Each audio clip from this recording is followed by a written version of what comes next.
সূরাতুল মুলক।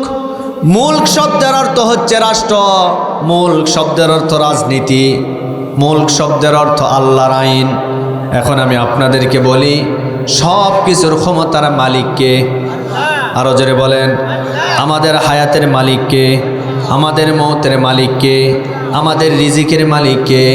এই সব কিছুর মালিক যেহেতু একমাত্র আল্লাহ, এইটার বিশ্বাসের নামই হচ্ছে মুলক, মানে আল্লাহর ক্ষমতা। আল্লাহর ক্ষমতা আমরা মানি, শুধুমাত্র মুখে মানলে হবে না। আল্লাহ রাব্বুল আলামিন বললেন, তাবারাকাল্লাযী বিয়াদিহিল মুলকু ওয়া হুয়া আলা কুল্লি শাইইন কাদির। জোরে বলেন আল্লাহু আকবার। আল্লাহ রাব্বুল আলামিন বললেন, পবিত্র সত্তা তো তিনি, বিয়াদিহিল মুলক, যার হাতে এই পৃথিবীর রাজত্ব, এই পৃথিবীর ক্ষমতা। আজকে আমরা আল্লাহর ক্ষমতা সব কিছু বিশ্বাস করি, কিন্তু এখনো জমিনের ভিতরে মানুষের তৈরি করা ক্ষমতা আছে। এ বিশ্বাস করা আর না করা একই কথা। তখনই আমাদের বিশ্বাস হয়ে যাবে এই জমিনের ভিতরে আল্লাহর দিন যেদিন থেকে প্রতিষ্ঠা হয়ে যাবে, আমরা আল্লাহর দিনের পক্ষে যেদিন থেকে কাজ করা শুরু করব, সেদিন থেকে সূরা মুলকের বাস্তব শিক্ষা আমাদের সমাজে কায়েম হয়ে যাবে। যেহেতু এখন বর্তমান সমাজের ভিতরে আল্লাহর আইন নাই বললেই চলে, দুনিয়ার মানুষের তৈরি করা আইন দিয়ে এ সমাজে রাষ্ট্র ব্যবস্থা কোনোদিন চলতে পারে না। এই সমাজে রাষ্ট্র ব্যবস্থায় শান্তি নিয়ে আসতে চাইলে একমাত্র একজনের আইন লাগবে। গলার আওয়াজ ছেড়ে দিয়ে বলেন, তার নাম কি? আল্লাহর আইন মানার দরকার আছে না নাই? আরো জোরে বলেন। আল্লাহ এই জায়গায় বললেন বিয়াদিহিল মুলক। ইয়াদুন মানে হাত। ইয়াদুন মানে কি? আরো জোরে বলেন। ইয়াদুন মানে হাত। এই হাতের ভিতরে আল্লাহর সব ক্ষমতা রয়েছে। এই হাত মানে এটা ক্ষমতার হাত, এটা আমার আপনার হাতের মতো নয়, এটা হচ্ছে ক্ষমতার হাত। আজ আপনাদের এই নন্দীগ্রাম থানার যে ওসি আছে, ওই ওসির কিন্তু দুইটা হাত আছে, আছে না নাই? এই দুইটা হাতের বাইরেও ওর একটা হাত আছে, সেটা হলো আইনের হাত, সেটা হলো ক্ষমতার হাত। আজকে বাংলাদেশে আমার ভাইয়েরা, একটা থানার ওসি যদি ওই আইনের হাত প্রয়োগ করে এলাকার ভিতরে যদি বলে, আমার এই থানার ভিতরে কোনো চাঁদাবাজ, কোনো দুর্নীতিবাজ, কোনো সুদখোর, কোনো ঘুষখোর, কোনো বেনামাজিকে আমি রাখবো না, বরং এই এলাকার ভিতরে যত মানুষ আছে সবাইকে চাঁদাবাজ মুক্ত করতে চায়, এরপরে চোর মুক্ত করতে চায়, বলেন তো ওই থানার ওসি যদি 24 ঘন্টা সময় নেয়, 24 ঘন্টা লাগবে না, প্রায় 1-2 ঘন্টার ভিতরে ওই এলাকা ঠান্ডা হয়ে যাবে যদি এটা চাই। কারণ তার হাতে কি আছে? ক্ষমতা আছে, পাওয়ার আছে। এটা হলো একটা থানার কথা আপনাদেরকে বললাম। মনে করেন আপনাদের এই সংসদীয় এলাকার ভিতরে যিনি আপনাদের বগুড়ার ডিসি মহোদয় আছে, ওনার কিন্তু 2টা হাত আছে। এই 2টা হাতের বাইরেও একটা হাত আছে, সে হাতের নাম হচ্ছে আইনের হাত, সে হাতের নাম হচ্ছে ক্ষমতার হাত। আল্লাহ যে কথা এখানে বলেছেন বিয়াদিহিল মুলক, মানে সকল ক্ষমতা আল্লাহর হাতে রয়েছেন। আল্লাহ এখানে আল্লাহর হাতের কথা বলেন নাই, বরং এখানে আল্লাহর আইনের কথা বলেছেন, আল্লাহর ক্ষমতার কথা বলেছেন।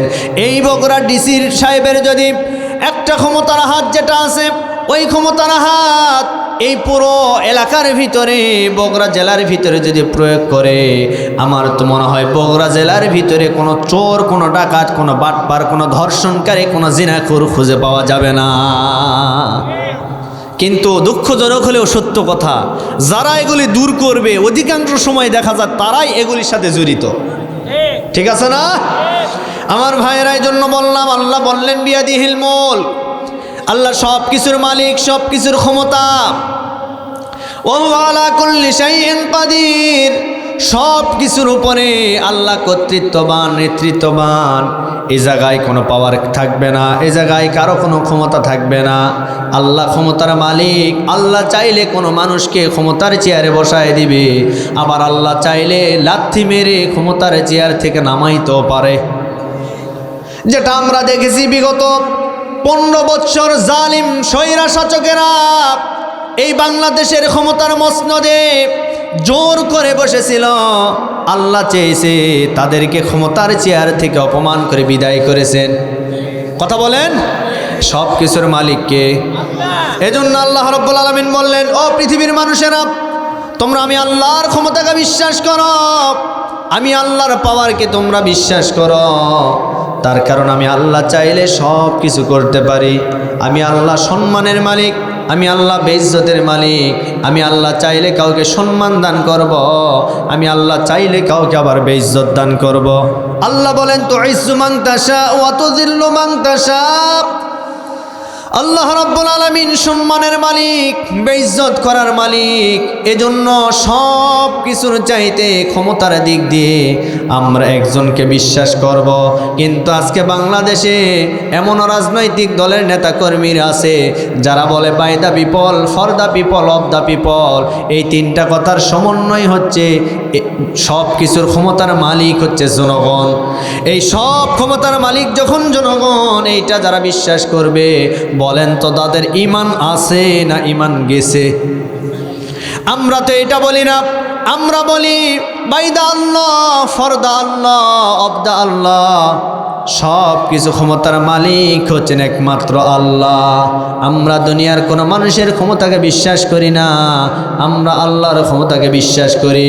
যার কারণ তো আমার ভাইয়েরা, আজকে দুনিয়ার জমিনে যাদেরকে বিগত দিনে আমরা ক্ষমতার নেতৃত্ব দিয়ে বসায় দিয়েছিলাম, তারাই দেখবেন ক্ষমতা পাওয়ার পরে জনগণকে আর চিনার মতো তাদের টাইম নাই।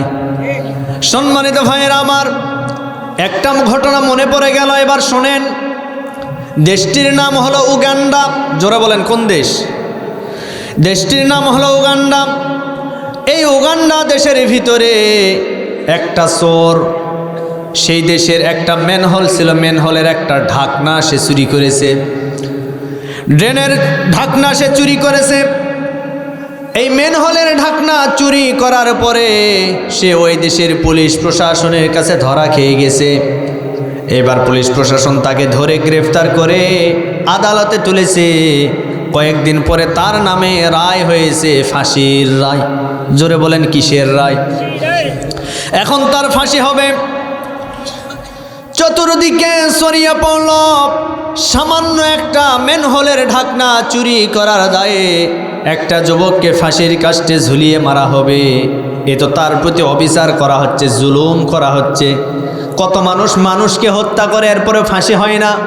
কত মানুষ এর চাইতে বড় বড় চুরি করে, এরপরেও তার কোনো ফাঁসি হয় না। আর সামান্য একটা ম্যানহোলের ঢাকনা চুরি করেছে, এই ঢাকনা চুরি করার দায়ে তার এখন ফাঁসি হবে উগান্ডার আদালতে। এই উগান্ডার আদালত তার বিরুদ্ধে রায় দিয়েছেন, ফাঁসির রায়। এ রায় চলতে চলতে হঠাৎ করে প্রধানমন্ত্রীর কার্যালয় পর্যন্ত চলে গেছে। এক পর্যায়ে এই যুবক যেদিন ফাঁসি হবে তার আগ মুহূর্তে তাকে বলা হয়েছে, তোমার তো এখন ফাঁসি হবে, তোমার নিজের জীবনের শেষ ইচ্ছাটা কি এই মুহূর্তে আমাদেরকে বলো, আমরা তোমার নিজের জীবনের শেষ ইচ্ছাটা আমরা পূরণ করব। ওই যুবক ডাক দিয়ে বলেন, আমার জীবনের কোনো শেষ ইচ্ছা নাই, তবে একটা ইচ্ছা আছে। সেই ইচ্ছাটার নাম হলো এই দেশের প্রধানমন্ত্রী, অর্থাৎ উগান্ডার প্রধানমন্ত্রী যিনি, তার সাথে আমি দেখা করতে চাই, তার সাথে আমি সাক্ষাৎ করতে চাই, তার সাথে আমি কথা বলতে চাই। আমার জরুরি একটা কথা আছে, তাকে আমি শেয়ার করতে চাই। এ কথা বলার পরে উগান্ডার সেই জেলার যিনি ছিলেন, ওই জেলার আসামিকে জেলখানা থেকে বের করে প্রধানমন্ত্রীর কার্যালয় পর্যন্ত নিয়ে গেলেন। প্রধানমন্ত্রীর কার্যালয়ে যখন চলে গেলেন, যাওয়ার পরে প্রধানমন্ত্রীর নিকট তাকে উপস্থিত করা হলো, হাজির করা হলো।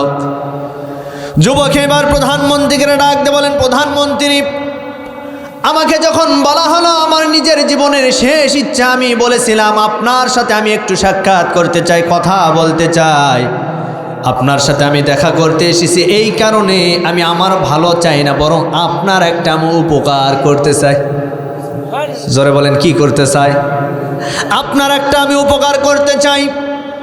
প্রধানমন্ত্রী এবার ডাক দিয়ে বলেন, বাপরে বাপ, তোমাকে আমার আদালত ফাঁসি দিয়ে দিল, ফাঁসির রায় দিয়ে দিল, তুমি আমার কাছে আমার উপকার করতে এসেছো। এমন তো হওয়ার কথা ছিল তুমি আমার ক্ষতি করার জন্য আসবে, কিন্তু না, তুমি আমার উপকার করতে চাও। তার মানে এই মুহূর্তে তুমি তো আমার ভাই, সুবহানাল্লাহ কও। তুমি আমার ভাই, আসো আসো সামনে আসো, দেখি তুমি কি উপকার করতে চাও। এইবার যুবক ডাকতে বলেন, প্রধানমন্ত্রী আমি তো মারা যাব, আমার তো ফাঁসির রায় হয়ে গেছে, আমি তো দুনিয়া থেকে বিদায় নিয়ে চলে যাব। তবে আমার কাছে একটা গাছের বীজ আছে, যেই বীজটা, ওই বীজটা যদি আপনি আপনার দেশের ভিতরে কোনো জায়গায় যদি লাগান, ওখান থেকে চারা গজাবে। ওই চারার দ্বারা আপনি যদি কোনো বিপদে পড়েন, তাহলে ওই চারা গাছের উপর হাত মারবেন, আপনার সমস্ত বিপদ দূর হয়ে যাবে। আপনার সমস্ত বিপদ দূর হয়ে যাবে, কোনো বিপদ থাকবে না। এ কথা বলার পরে প্রধানমন্ত্রী তো বিশাল খুশি। আহারে, আমি বিপদে পড়লে গাছের উপরে হাত মারলে আমার সমস্ত বিপদ দূর হয়ে যাবে। তার মানে এটা তো মনে হয় কোনো অলৌকিক গাছ, কুদরতি গাছ।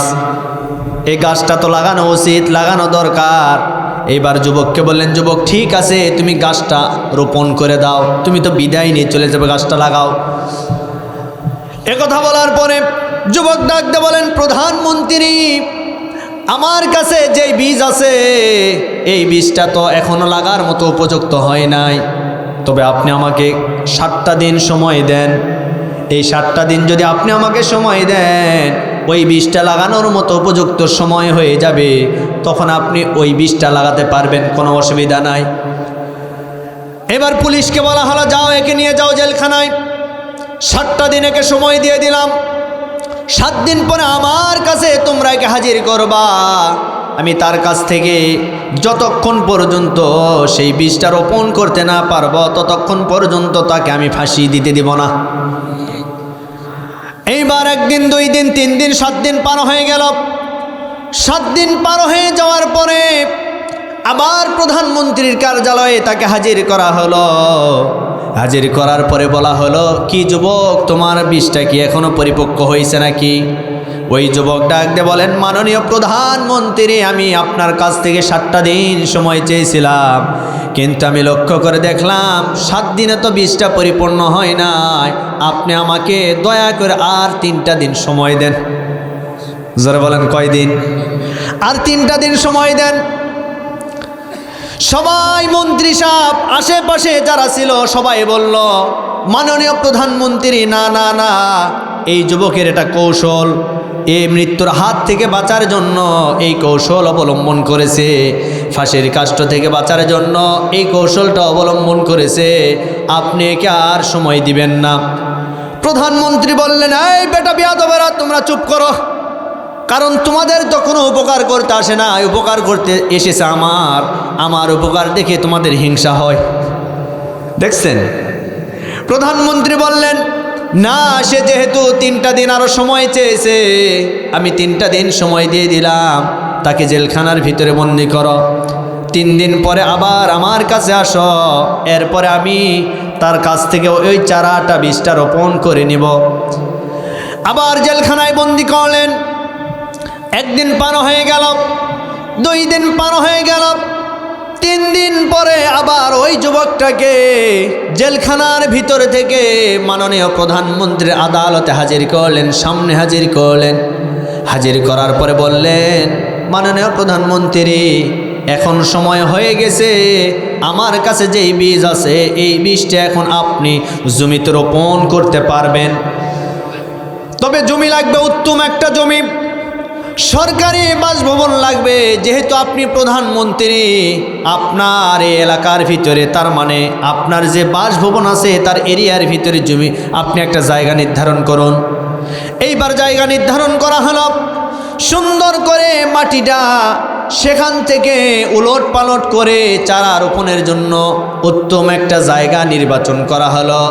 সেই জায়গার ভিতরে এইবার ওই বীজটা যখন রাখবেন, তার পূর্ব মুহূর্তে যুবকটা ডাক দিয়ে বলেন, মাননীয় প্রধানমন্ত্রী আপনি আমাকে সব কিছু করে নিলেন, সব কিছু আমি করে দিলাম, তবে এই বীজটা, এই চারার বীজটা আমি তো রোপণ করতে পারবো না, বীজটা আমি রোপণ করতে পারবো না।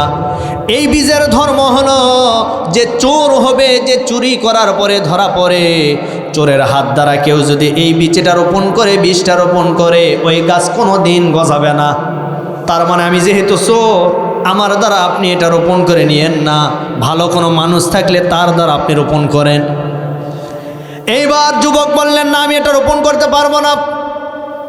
প্রধানমন্ত্রী সর্বপ্রথম চলে গেলেন অর্থমন্ত্রীর কাছে। জোরে বলেন, কার কাছে?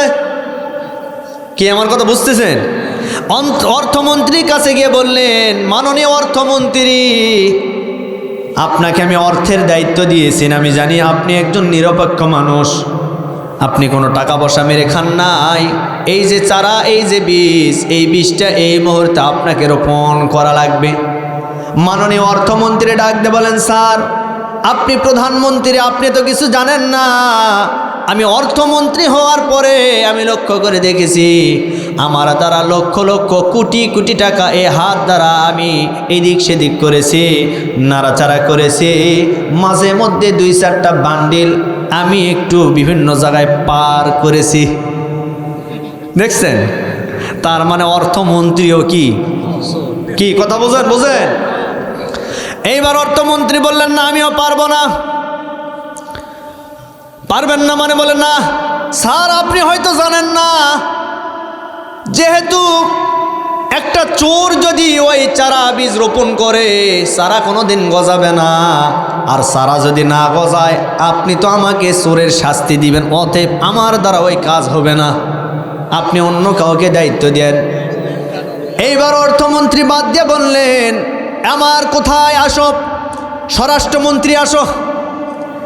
স্বরাষ্ট্রমন্ত্রীকে ডাকলেন, ডাকার পরে বললেন, আপনাকে আমি রাষ্ট্রের গুরুত্বপূর্ণ একটা দায়িত্ব দিয়েছিলাম, আপনি হলেন স্বরাষ্ট্রমন্ত্রী, আপনি এই বীজটা রোপণ করবেন। তখন স্বরাষ্ট্রমন্ত্রী বললেন, মাননীয় প্রধানমন্ত্রী, আপনি শুধুমাত্র প্রধানমন্ত্রীর পদ নিয়ে বসে আছেন, আর পুরো দেশটাকে আমাকে দেখতে হয়েছে। আমি যেহেতু স্বরাষ্ট্রমন্ত্রী, আমার হাতের ভিতরে আমার পুলিশ প্রশাসন বিভিন্ন জায়গায় সব কিছু ছিল, আর এগুলি থাকার কারণে এক এক জায়গায় এক এক পুলিশ অফার করে, স্যার আমাকে অমুক জায়গায় ট্রান্সফার করেন, অমুক জায়গায় পাঠায় দেন। আমি মাঝে মধ্যে তাদের কাছ থেকে কিছু মিষ্টি খাওয়ার জন্য হাদিয়া নিয়েছি। কি বোঝেন নাই? তার মানে আমিও, আমার হাত এদিক সেদিক হয়ে গেছে, আমিও পারবো না। প্রধানমন্ত্রী বলেন, ওরে শয়তান, তার মানে তুমিও চোর, স্বরাষ্ট্রমন্ত্রীও চোর, অর্থমন্ত্রীও চোর। এবার বললেন, না এগুলির দ্বারা হবে না, আমাকে পরিবহন মন্ত্রী লাগবে। এবার পরিবহন মন্ত্রীকে ডাকলেন, তুমি আসো। পরিবহন মন্ত্রীও সামনে আসলেন, আসার পরে বললেন, ও মন্ত্রী সাহেব, এই যে একটা বীজ, এই বীজটা তুমি রোপণ করবা, তোমাকে দায়িত্ব দিয়ে দিলাম। পরিবহন মন্ত্রী ডাকতে বলেন, স্যার এই দায়িত্ব আমাকে দিয়েন না, তার কারণ আপনি হয়তো জানেন না পরিবহন খাতে কত কোটি কোটি টাকা লেনদেন হয়। আমার হাত দিয়া অনেক টাকা লেনদেন হয়েছে, মাঝে মধ্যে 2-4 বান্ডিল এদিক সেদিক হয়ে গেছে। প্রধানমন্ত্রী ডাকতে বলেন, তার মানে আপনিও চোর? সব চোরগুলাই মন্ত্রী পরিষদ দিয়ে ভরে গেছে। কি কথা বলেন না কেন? সব চোর যখন ভরে গেছে, এইবার যেই মন্ত্রীকে দায়িত্ব দেয়, কোনো মন্ত্রী দায়িত্ব নিতে চায় না। এক পর্যায়ে সবাই পরামর্শ করলেন, আমাদের দ্বারা হবে না, আপনি মাননীয় প্রধানমন্ত্রী, আপনি হলেন যোগ্য উত্তরসূরি, আপনি তো সৎ মানুষ, আপনি এই চারা রোপণ করবেন। এইবার প্রধানমন্ত্রী ডাকতে বলেন, ও মন্ত্রী সাহেব, তোমরা তো একটা মন্ত্রণালয় নিয়ে বসে আছো, কেউ কোনো পরিবহন, কেউ স্বরাষ্ট্রমন্ত্রী, কেউ অর্থমন্ত্রী, এইরকম করে একটা মন্ত্রণালয় নিয়ে তোমরা বসে আছো। আর আমি তো শুধুমাত্র একটা মন্ত্রণালয় নয়, পুরো দেশটাকে আমাকে চালাতে হয়, আমার দ্বারাও মাঝে মধ্যে এদিক সেদিক হয়ে গেছে। তার মানে বোঝা গেল মন্ত্রীও চোর, প্রধানমন্ত্রীও চোর, কারো দ্বারাই সম্ভব হচ্ছে না। এক পর্যায়ে একজন ব্যক্তি এসে ডাকতে বলেন, সেও একটা মন্ত্রীর পদমর্যাদায় আছে, কিন্তু তাকে আহ্বান করা হয় নাই বীজটা রোপণ করার জন্য। এইবার ওই ব্যক্তি এসে বললেন, আমি তো সব কিছু শুনে ফেলেছি, আমি লক্ষ্য করে দেখলাম মন্ত্রী পরিষদে সবাই চোর, প্রধানমন্ত্রী চোর, আপনারা এত কোটি কোটি টাকা চুরি করে আপনারা মন্ত্রী প্রধানমন্ত্রীর পদ নিয়ে বসে আছেন, আর সামান্য একটা ঢাকনা চোরকে আপনারা ফাঁসির কাস্টে ঝুলানোর জন্য আপনারা রায় দিয়েছেন। অতএব দরকার নাই, ওই যুবকটাকে ছেড়ে দেন। সুবহানাল্লাহ বলতে পারেন না? ওই যুবকটাকে ছেড়ে দেন। এবার সবাই পরামর্শ করলেন, না, তাকে তো এই মুহূর্তে ছেড়ে দেওয়া যাবে না, তার কারণ আমরা গোপন বৈঠকে আমরা এই জায়গায় বসেছি, আমাদের সব তথ্য এখন তার কাছে। সে যদি এখন বের হয়ে যায় আমাদের নামে মিডিয়ার সামনে উল্টা পাল্টা বলতে পারে। অতএব না আমরা তাকে ফাঁসি দিতে চাই। আর একজন বললেন, এই মানুষটা নিরপরাধ একটা মানুষ, সামান্য ঢাকনা চুরি করেছে, এর দায়ে আমরা তাকে ফাঁসি দিতে পারি না, ফাঁসি দিতে পারে না। অতএব মাননীয় প্রধানমন্ত্রী, আপনার কাছে আমার একটা পরামর্শ হলো, যেই যুবকটাকে আজকে ফাঁসির রায় দেওয়া হয়েছে সে যেহেতু সামান্য একটা চোর, এই মুহূর্তে আমরাও চোর, তাকে আমাদের দলে আমরা একটু টেনে নিব। কি করবে? তার মানে বোঝা গেল চোরে চোরে, আরো জোরে বলেন, চোরে চোরে দল ভারী করলেন। এই বিগত 15-16 বছর আমরা এটাই দেখেছি। আজকে আমাদের হাদি ভাই মারা গেলেন, আমরা বিচার চাইবো কার কাছে? যার কাছেই বিচার চাইবো সেই তো সবচাইতে বড় চোর। কথা বলেন ঠিক কিনা? কোনো চোরের কাছে চোরের বিচার হয় না। কথা বলেন, কোনো সুদখোরের কাছে সুদখোরের বিচার হয় না, কোনো বেনামাজির কাছে কোনো বেনামাজির বিচার হবে না। কি কথা বলেন না কেন ভাই? অতএব আমরা বিচার দিলাম কার কাছে? জোরে বলেন, আমাদের বিচারক কে? আল্লাহর কাছে বিচার দিলাম। আল্লাহ তুমি বিচার করো। আমিন কম, আরো জোরে বলেন।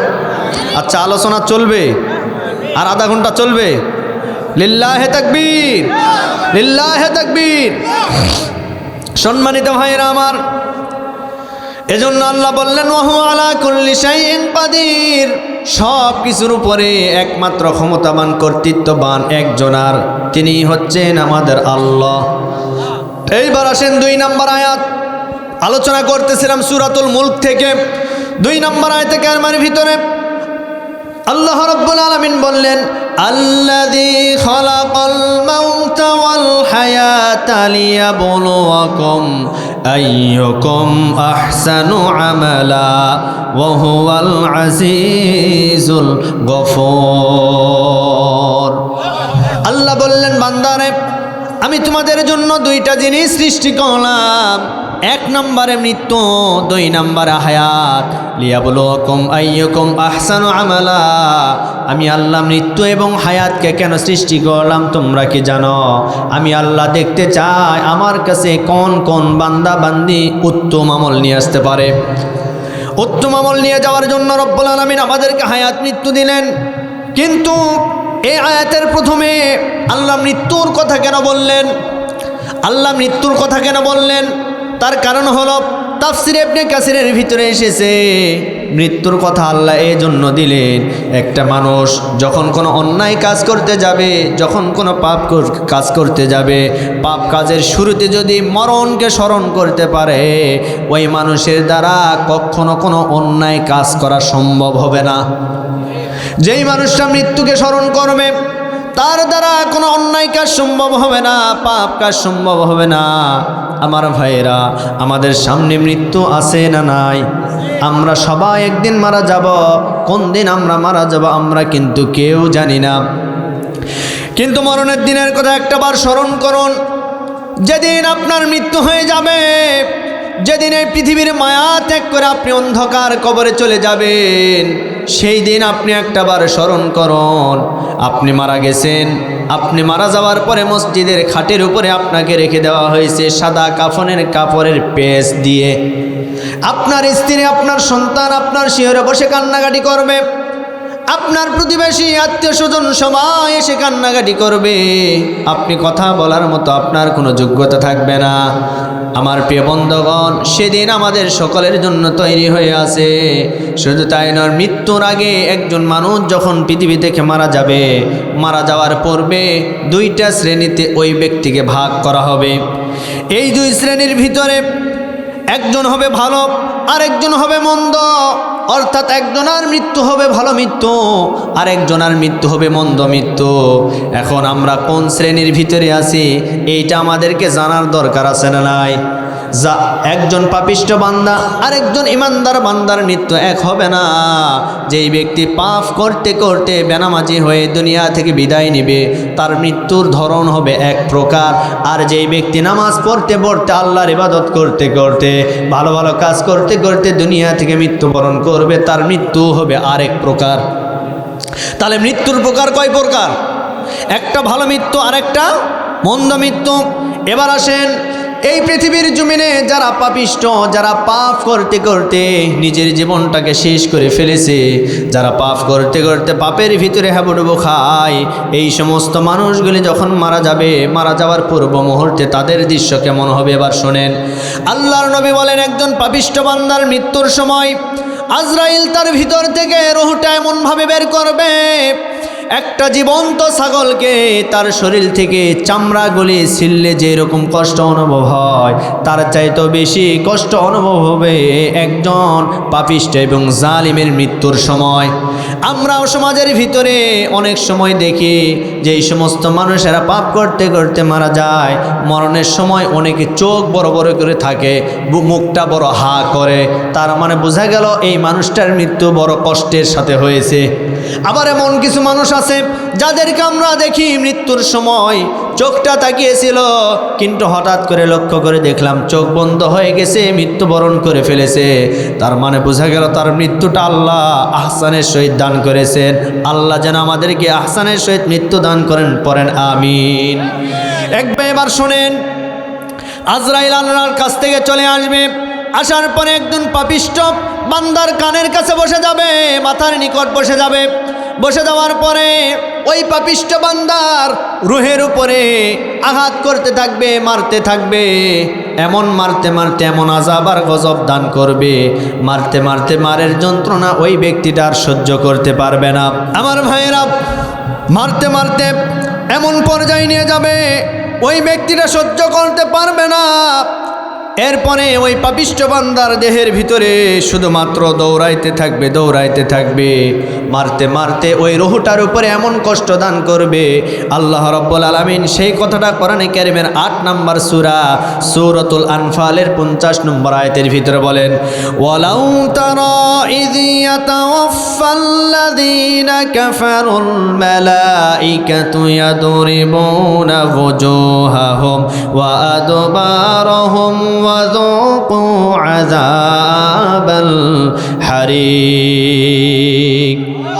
আল্লাহ বলেন, যখন কোনো পাপিষ্ঠ, যখন কোনো কাফেরের কাছে আজরাইল হাজির হয়ে যাবে, আজরাইল ওই রুহের উপরে মারতে থাকবে, মারতে মারতে এক পর্যায়ে ওই পাপিষ্ঠ বান্দাকে বলা হবে, পাপিষ্ঠ বান্দা, আজকে তোর দেহের ভিতর থেকে আমি রুহটা বের করতে চাই না, বরং তোর রুহটা তুই আজকে নিজেই বের কর।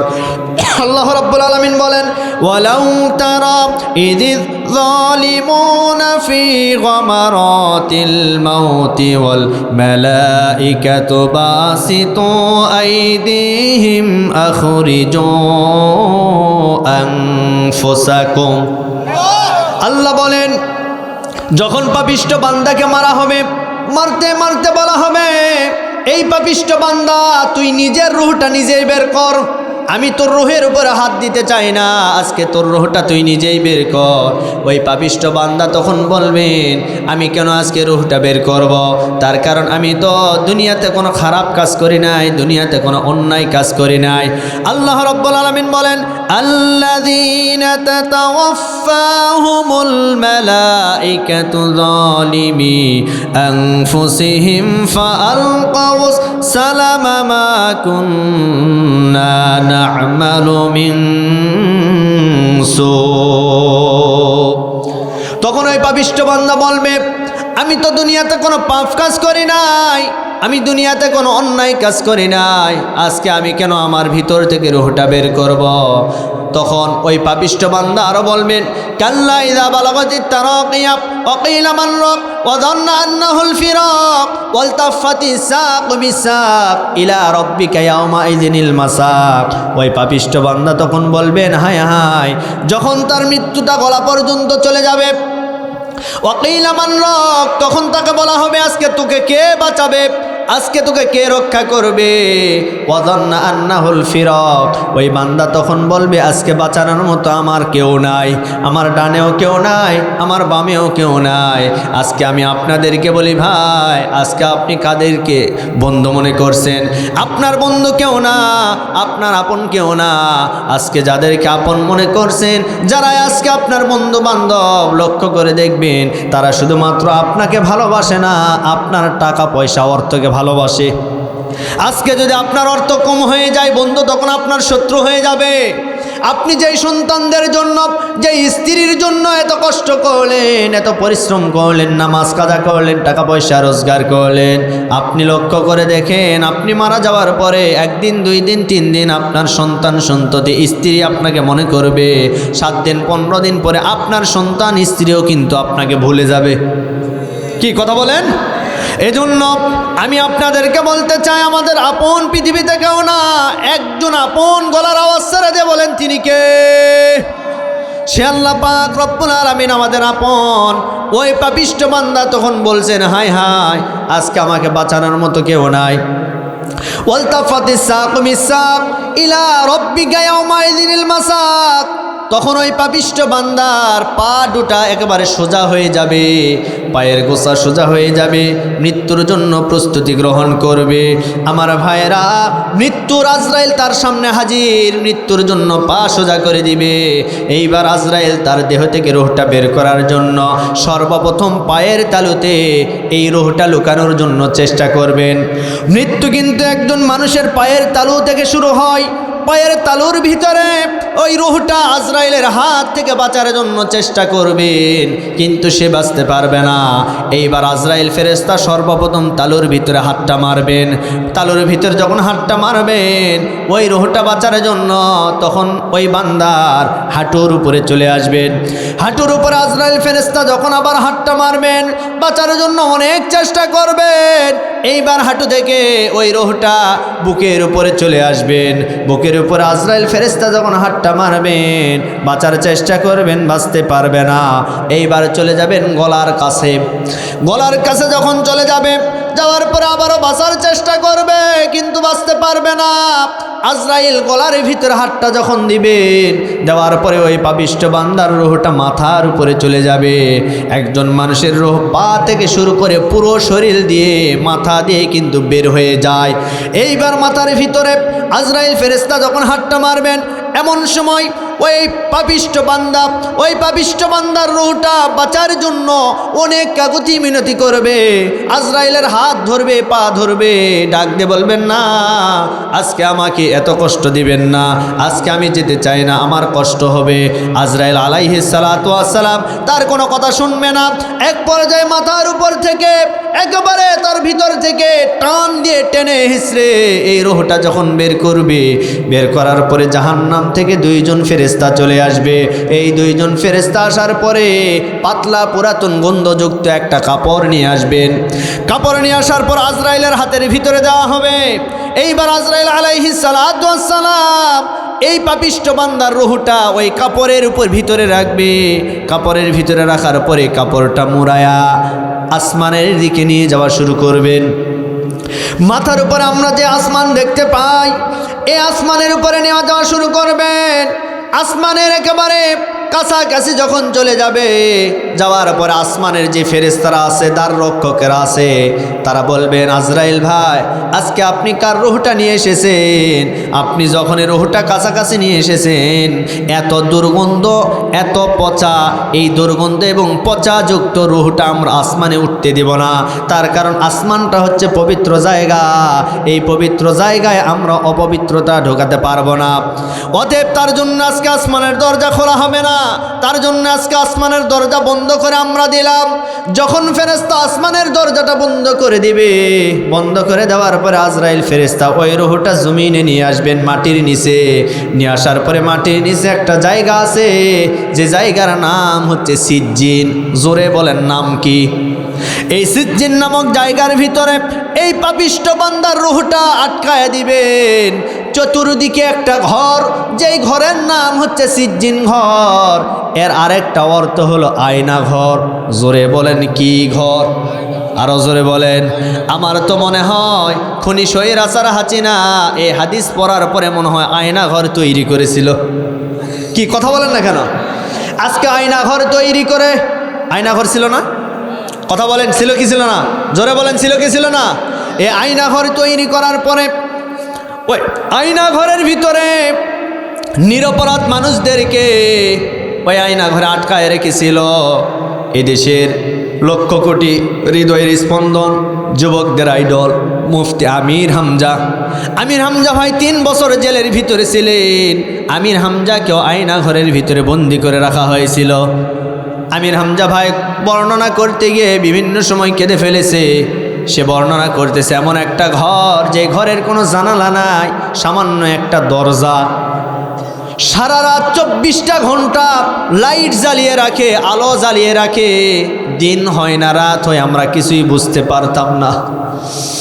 আমরা কিছুই বুঝতে পারতাম না। কোন সময় কোন ওয়াক্ত চলে আমরা সেটাও জানতাম না। জালিমের বাচ্চারা এমন একটা ঘর তৈরি করে রেখেছিল। আজকে তারা তো চলে গেছে, এই দেশটাকে অশান্তির ভিতরে রেখে চলে গেছে। এজন্য আমি বলতেছিলাম, একজন ইমানদার বান্দার যখন মৃত্যু হয়ে যাবে, আজরাইল ফেরেশতা বলবেন, ও প্রশান্ত আত্মা বের হয়ে আসো।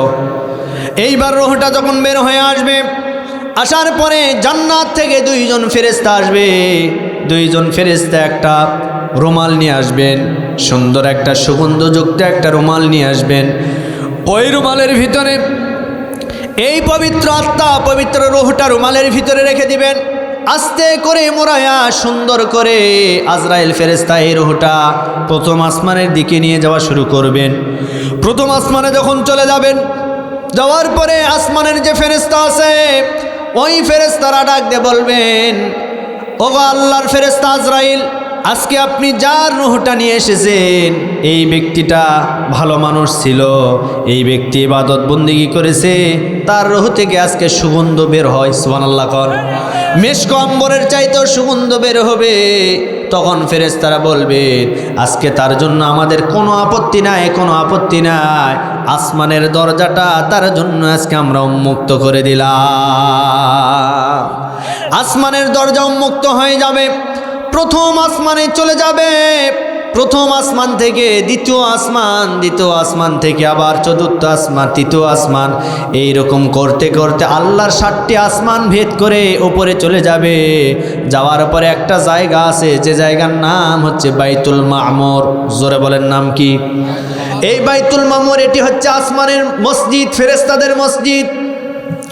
এই বাইতুল মামুরে আল্লাহর নবী বলেন, আল্লাহর এত ফেরেশতা আছে, এক ফেরেশতা একবার নামাজ পড়ার সুযোগ পাবে, কিয়ামত হয়ে যাবে, দ্বিতীয়বার আর নামাজ পড়ার তারা সুযোগ পাবে না।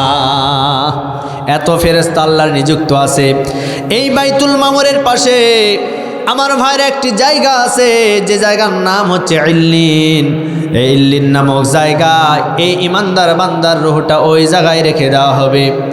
রেখে দেওয়ার পরে ওই ইমানদার বান্দাকে বলা হবে, হে প্রশান্ত আত্মা, আজকে রব যেহেতু তোমার প্রতি রাজি এবং খুশি আছে, রবের পক্ষ থেকে তোমার প্রতি যাবতীয় যা কিছু করা দরকার আমরা সব কিছু করে দিলাম।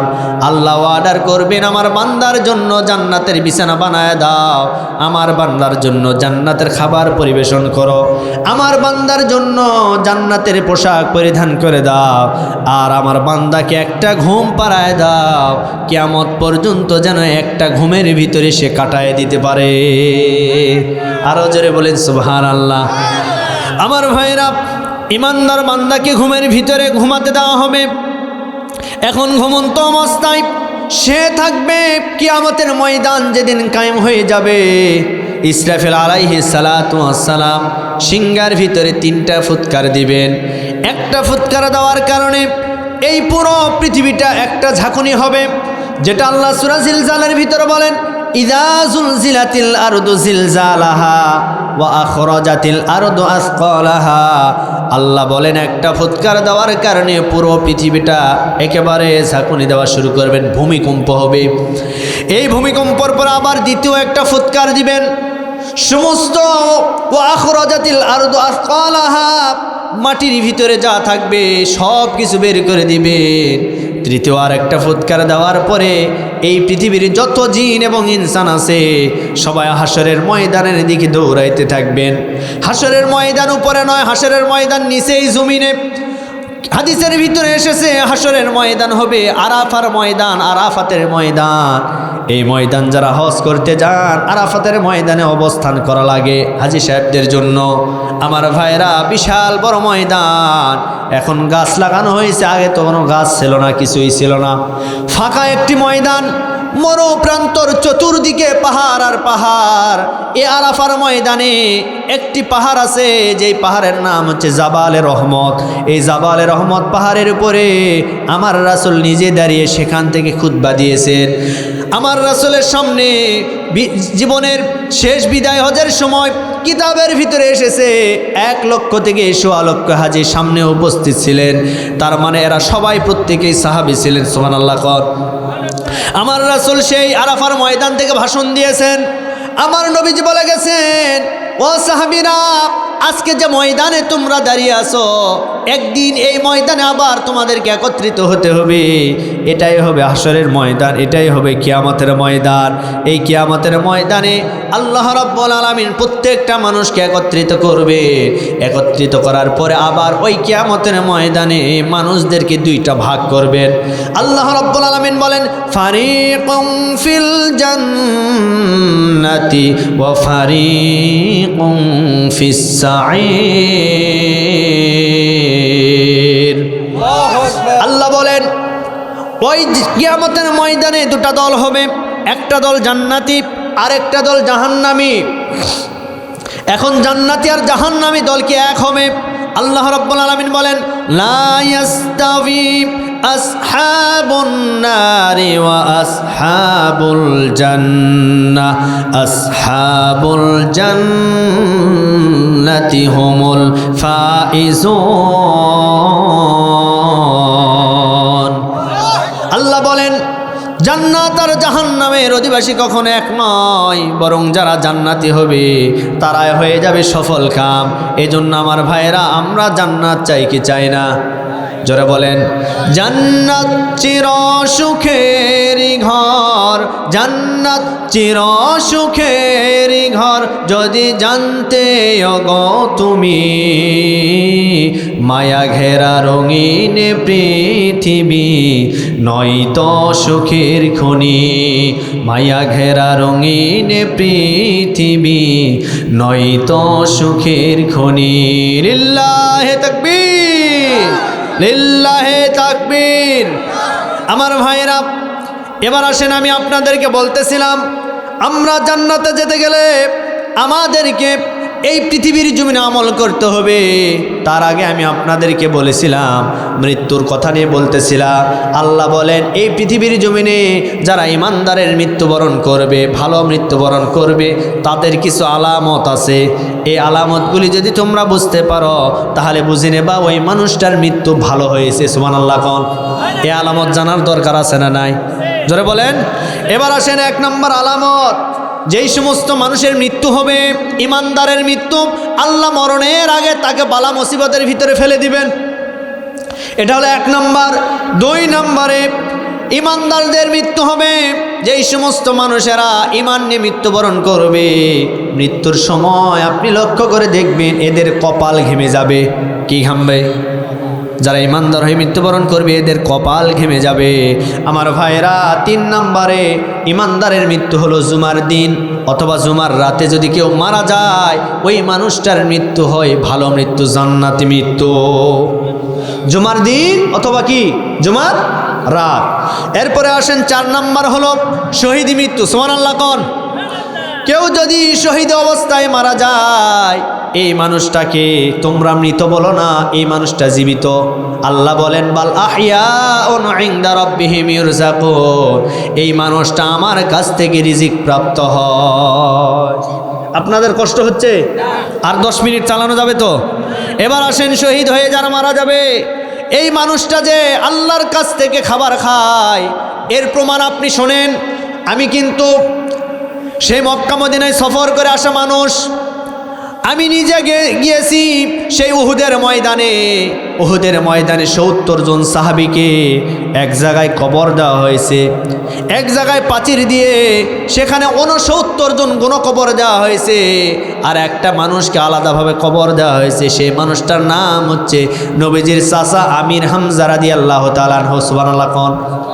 সেই আমির হামজা রাদিয়াল্লাহু তাআলা আনহু মারা যাওয়ার পরে তার কবর থেকে আমার ভাইরা, সেই সময় মদিনাতে একটা ঢল হয়েছিল, বন্যা হয়েছিল। শহীদরা যে খাবার খায়, তারা যে জীবিত থাকে, এটা তার প্রমাণ। আমার ভাইরা, তারা মারা যাওয়ার 50 বছর পরে একটা ঢল হয়েছিল। সেই ঢলে পুরো মদিনা একেবারে পানিতে ভরে গিয়েছিল। এমন সময় কিছু কিছু মানুষেরা দেখতে পেলেন পানিতে ভেসে আসতেছে তাজা রক্ত, রক্তগুলি ভেসে আসে। তারা লক্ষ্য করে দেখলেন রক্তগুলি কোথার থেকে ভেসে আসে। এরপরে রক্তটা অনুসন্ধান করার জন্য তারা চলে গেলেন সেই উহুদের ময়দানের দিকে। উহুদের ময়দান আর মসজিদে নববীর পিছন সাইডে, মসজিদে নববী থেকে উহুদের পাহাড়, বিশাল বড় পাহাড় দেখা যায়। ওই পাহাড়ের নিচেই হচ্ছে উহুদের ময়দান। সেই জায়গায় ৭০ জন সাহাবীকে এক জায়গায় কবর দেওয়া হয়েছে।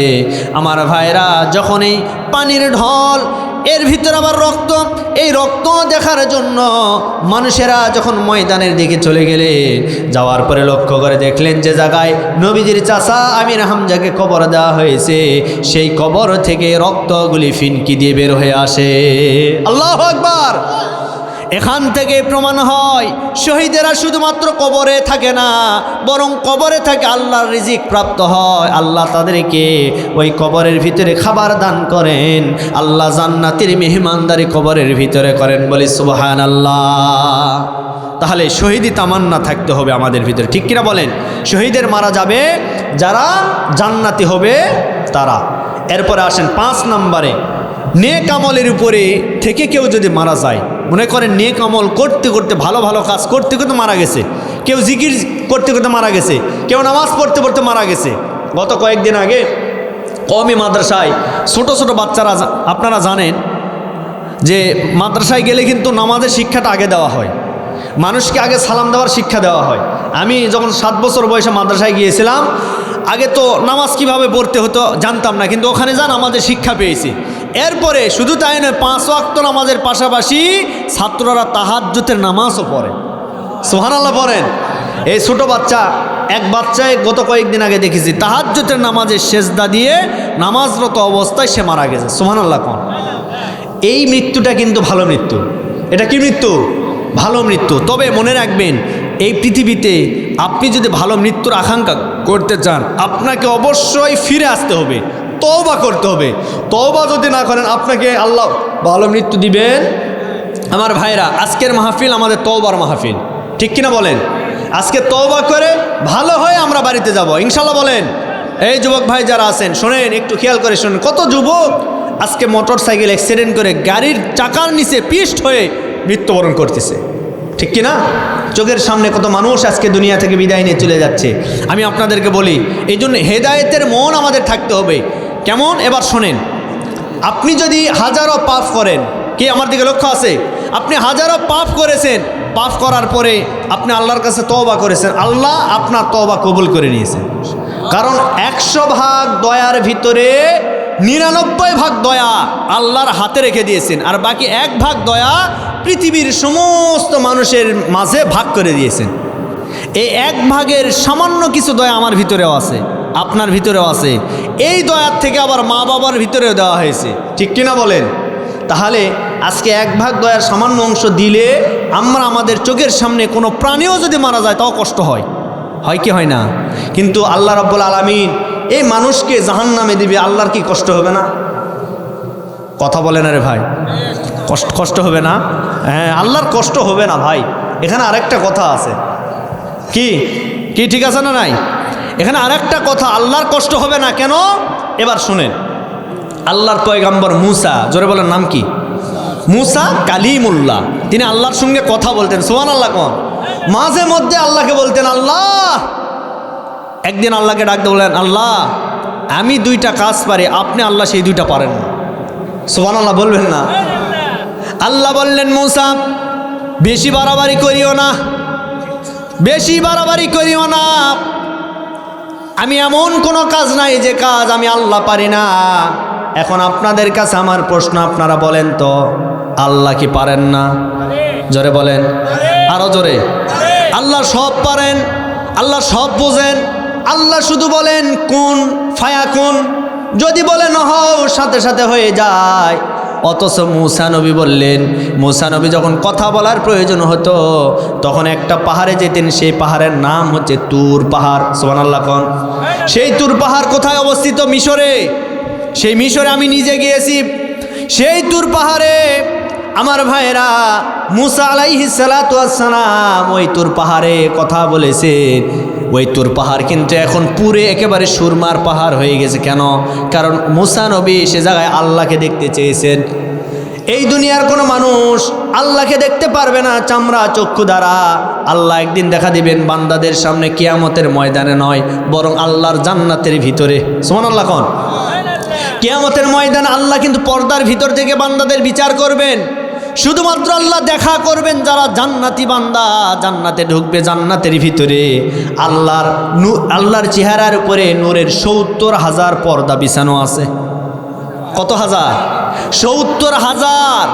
এই ৭০,০০০ নূরের পর্দা উন্মুক্ত করে আল্লাহ বান্দা বান্দীদেরকে জান্নাতের ভিতরে সাক্ষাৎ করবেন। আমরা সেই আশায় আছি, আল্লাহ যেন আমাদের আশাটা কবুল করেন। আমি যেটা বলতেছিলাম, সেই তুর পাহাড়ে সাইয়েদনা মূসা আলাইহিস সালাতু ওয়াস সালাম আল্লাহর সঙ্গে কথা বলতেছিলেন। ডাক দিয়ে বলেন, আল্লাহ আমি 2টা কাজ পারি, আপনি পারেন না। আল্লাহ বললেন, মূসা সেই 2টা কাজ কি সেটা আমাকে জলদি করে বলো। এইবার মূসা আলাইহিস সালাতু ওয়াস সালাম বলেন, আল্লাহ আমি ঘুমাইতে পারি, আপনি আল্লাহ ঘুমান না। আল্লাহর কি ঘুম আছে? আল্লাহ বলেন, লা তাখুযুহু সিনাতু ওয়ালা নাউম। আল্লাহর ঘুমও নাই, আল্লাহর তন্দ্রাও নাই, নিন্দ্রাও নাই। সুবহানাল্লাহ কোন। আল্লাহ তখন বললেন, মূসা তুমি তো বড় চালাক, তুমি বড় চালাক। এইবার আল্লাহ বললেন, আরেকটা কি আমি জানতে চাই। মূসা আলাইহিস সালাতু ওয়াস সালাম ডাক দিয়ে বললেন, আল্লাহ আমি মূসা খেতে পারি, আপনি আল্লাহ তো খেতে পারেন না। সুবহানাল্লাহ কোন। আল্লাহ কি খায়? আল্লাহর খাওয়াও লাগে না, আল্লাহর ঘুমানোর কোনো প্রয়োজন হয় না। সেই মূসা আলাইহিস সালাতু ওয়াস সালাম আল্লাহকে প্রশ্ন করলেন, আল্লাহ আপনি যে মানুষকে নিজের কুদরতি হাত দ্বারা সৃষ্টি করলেন, এত সুন্দর করে তৈরি করলেন, আবার আপনি সেই মানুষকে জাহান্নামে দিবেন, আপনার কি কোনো দয়া হয় না, কোনো মায়া হয় না? আপনার কি দয়া লাগবে না, মায়া লাগবে না? এইবার আল্লাহ বললেন, মূসা এই প্রশ্নের জবাব আমি আল্লাহ এই মুহূর্তে তোমাকে দিতে চাই না, বরং তোমার কাছ থেকে আমি উত্তরটা জেনে নিতে চাই। এখন তুমি বলো তো তোমার বাড়ির সামনে যদি কোনো ময়লা থাকে, এই ময়লাগুলি তুমি কি করবা? যদি ময়লা থাকার পরে ওই ময়লাগুলির সামনে যদি তুমি বসে থাকো, তোমার কি কোনো কষ্ট হবে না? তখন বলেন, আল্লাহ ময়লা থাকলে তো আমার কষ্ট হয়ে যাবে, অতএব তুমি ওই ময়লাগুলি কি করতে চাও? এইবার মূসা নবী বললেন, আল্লাহ সেখানে যদি ময়লা থাকে, কোনো আবর্জনা থাকে, আমি ওইটা আগুন দিয়ে জ্বালায়া পুরায়া ভস্য করে ছাই বানিয়ে দিয়ে ওখান থেকে আমি বিদায় করে দেব। তখন বললেন, মূসা তুমি যদি সামান্য ময়লা আগুন দিয়ে পুরাতে পারো, আমার যে সমস্ত জাহান্নামের বান্দা বান্দিরা কীট হবে, তারাও তো তোমার ময়লার মতো, তাদেরকে আমি জাহান্নামে দিব, আমার কোনো কষ্ট হবে না। তার মানে জাহান্নামে যাবে কারা? ময়লাযুক্ত মানুষ যারা। কথা বলেন আমার ভাইয়েরা। তাহলে আমি যেটা বলতেছিলাম, আমাদেরকে ভালো হতে হবে, আল্লাহর দিকে ফিরে আসতে হবে। তার কারণ আল্লাহর কাছে 99 দয়া। আপনি হাজারো পাপ করেন, অন্যায় করেন, আপনি যদি তওবা করেন, আল্লাহ আপনার তওবা কবুল করে নেবেন। বনি ইসরায়েলের যুগের একটা ব্যক্তির ঘটনা মনে পড়ে গেল। আপনারা যদি 2 মিনিট সময় দেন আমি বলতে পারবো। বনি ইসরায়েলের একজন ব্যক্তি মানুষ হত্যা করেছে 99। জোরে বলেন কত? 99 মানুষকে হত্যা করার পরে একজন পাদ্রীর কাছে গেছে, তওবা করে ভালো হবে। এইবার পাদ্রীর কাছে যাওয়ার পরে বলেছে, পাদ্রী মশাই আমি 99টা মানুষ হত্যা করেছি, আমি এত বড় পাপী, আমি কি মাপ পাবো? আল্লাহ কি আমাকে ক্ষমা করবে? তখন ওই পাদ্রী ডাক দিয়ে বলেন, সর্বনাশ, তুমি এখান থেকে দূর হয়ে যাও, দূর হয়ে যাও। তোমার মতো এত নাফরমান বান্দা পৃথিবীতে আমি কেউ দেখি নাই, যে 99টা মানুষ হত্যা করতে পারে তাকে আল্লাহ কেমনে ক্ষমা করবে? যে এই কথা বলেছে তরবারি বের করে ওই পাদ্রীর মাথাটাও কেটে ফেলেছে। তার মানে মানুষ হত্যা হয়ে গেল কত? জোরে বলেন। 100 মানুষ হত্যা করার পরে এইবার আবার একজন ভালো আলিমের কাছে চলে গেল। আলিমের কাছে যাওয়ার পরে বললেন, ও আলিম মশাই, আমি আপনার কাছে এসেছি, আপনি তো অনেক জ্ঞান জানেন, অনেক জ্ঞান আপনার কাছে আছে, আপনি বলেন তো আমি যে 100 মানুষকে হত্যা করেছি আমি কি আল্লাহর কাছ থেকে মাপ পাবো? আল্লাহ কি আমাকে ক্ষমা করবে? তখন ওই আলিম ডাক দিয়ে বলেন, ও আল্লাহর বান্দা, তুমি 100 কেন, এর চাইতেও যদি বেশি হত্যা করার পরে তুমি যদি খাঁটি নিয়তে আল্লাহর কাছে তওবা করতে পারো, আল্লাহ রাব্বুল আলামিন তোমার তওবা কবুল করে নিয়ে তোমার জীবনের সমস্ত পাপ মাফ করে দিবেন। এজন্য আমরা ভুল করব, ভুল করার পরে মাফ চাইবো কার কাছে? আরো জোরে বলেন।